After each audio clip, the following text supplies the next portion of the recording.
of nature change throughout time. And I used to use a Rococo image called The Swing, which actually hugely inspired Walt Disney, because Walt Disney was very into French Rococo art, among other things. So this Disneyfication of nature.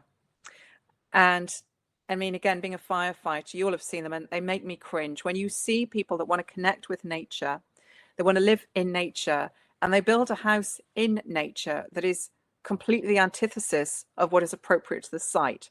So it might be, you know, right next to a really combustible area, but it is itself totally combustible. So it's basically built to burn, but not intentionally.